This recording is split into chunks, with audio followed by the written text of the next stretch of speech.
함께 만드는 언론, 시민들의 확성기 딴지 USA 시작합니다. 구독과 좋아요 부탁드립니다. 오늘도 감정을 배제하고 있는 사실만 나열해 보려고 한다. 형법 제231조 사문서 등의 위조, 변조를 행사할 목적으로 권리, 의무 또는 사실 증명에 관한 타인의 문서 또는 도화를 위조 또는 변조한 자는 5년 이하의 징역 또는 1천만원 이하의 벌금에 처한다. 형법 제225조 공문서 등의 위조, 변조를 행사할 목적으로 공무원 또는 공무소의 문서 또는 도화를 위조 또는 변조한 자는 10년 이하의 징역에 처한다. 객관적으로 공문서 위조죄가 사문서 위조죄에 비해 형량이 높다는 것을 알 수 있다. 징역도 2배 차이가 나고 심지어 공문서 위조죄의 경우는 벌금형이라는 것이 아예 없는 중죄라는 것을 알 수 있다. 그런데 의외로 판결은 그렇지가 않다.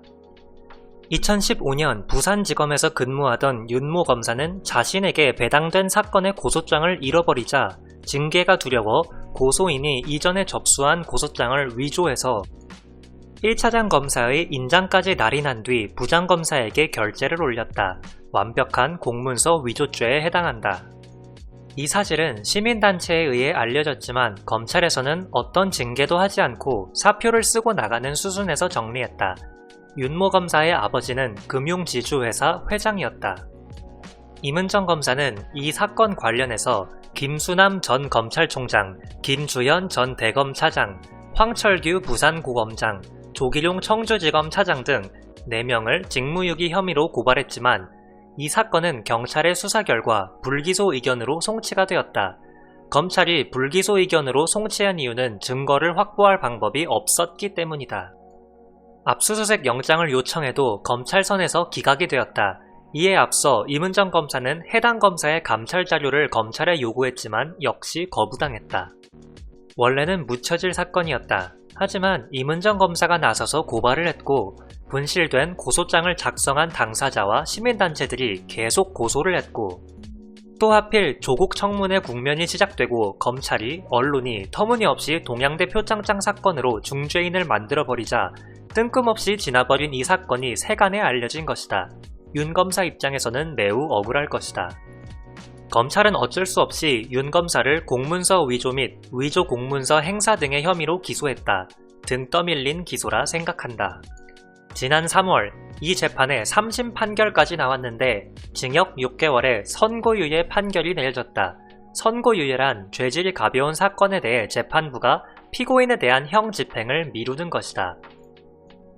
아하, 공문서 위조라는 것도 형법에는 징역 10년까지 형량이 나오는 중죄이지만 기본적으로 재판부에서 보기에는 선고유예를 할 정도로 가벼운 죄였구나.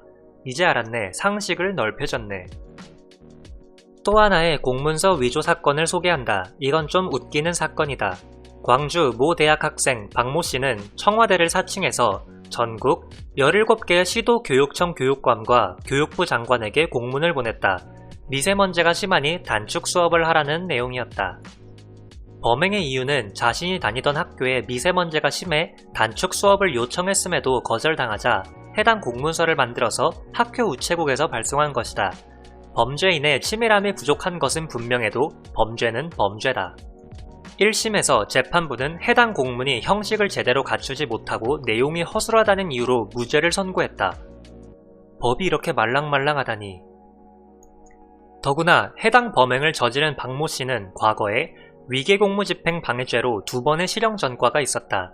지난 11월 15일 2심 재판부에서는 공문서 위조죄가 아니라 검찰이 추가로 기소한 경범죄로 벌금 10만원을 선고했다.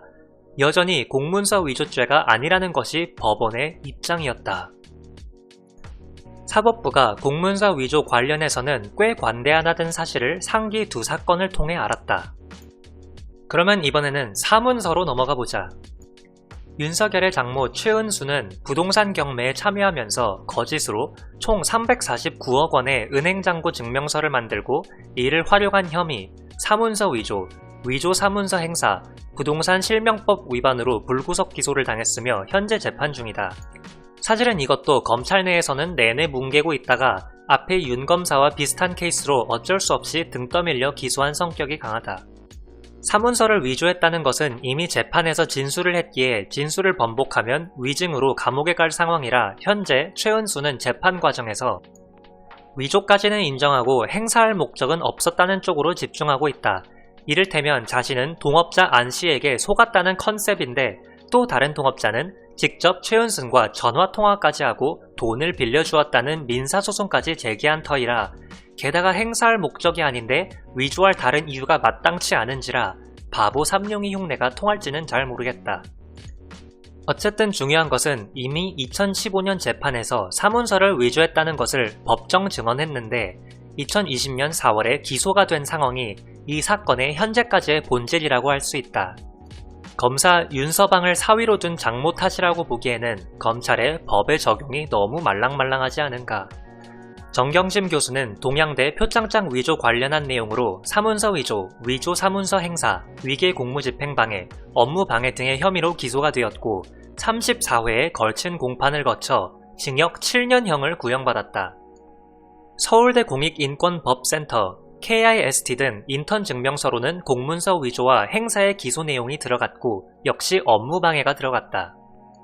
사실 학위 위조의 끝판왕 사기꾼 총장 최성해가 자신은 동양대 표창장을 발급한 적이 없다는 주장을 할 뿐 나머지 기관들은 대부분 인턴 사실을 인정하고 있거나 혹은 관련 정황이 나온 상황이다. 즉 검찰은 현재 동양대 표창장에 올인하는 상황이다. 동양대 표창장도 검찰의 공소사실은 34회의 재판 과정을 통해 시잣말로 완벽하게 발렸다. 판사가 바보이거나 혹은 벌거벗은 임금님이 아니라면 검사의 공소사실대로 표창장을 위조하는 것은 불가능하다는 것은 지금쯤은 완벽히 이해해야 정상이다. 설령 검사의 공소장이 완벽하다 하더라도. 상기 언급한 윤 검사의 고소장 위조, 모 대학생의 청와대를 사칭한 공문서 위조, 윤석열 장모의 349억 원 은행잔고 증명서의 위조 등과 비교해볼 때 얼마나 터무니없는 기소와 재판인지 알 수 있다. 대통령을 사칭해도 10만원 벌금형으로 끝나는 것이 대한민국 판례인 것이다. 이 기소를 진행한 윤석열을 포함한 특수부 검사들이 비상식적인 것은 이제 온 국민이 이해했다. 이 기소에 여론을 만들기 위해 온갖 거짓말로 국민들을 현혹시킨 기자들이 기레기라는 것도 확실하게 증명되었다. You are not alone. 자, 사법부도 그 미친 짓거리에 동참할지 매우 궁금하다. 한명숙 2심 재판에서 엉터리 판결을 내리고 박제가 된 정영식의 길을 따라가기를 원하지 않는다면 부디 정경심 1심 선고에서 제대로 된 판결이 나오기를 바랄 뿐이다. 지금까지 김두일 선생님의 목소리였습니다. 함께 만드는 언론 시민들의 확성기 딴지 USA였습니다. 오늘도 시청해주셔서 감사합니다. 구독과 좋아요는 큰 힘이 됩니다. 감사합니다.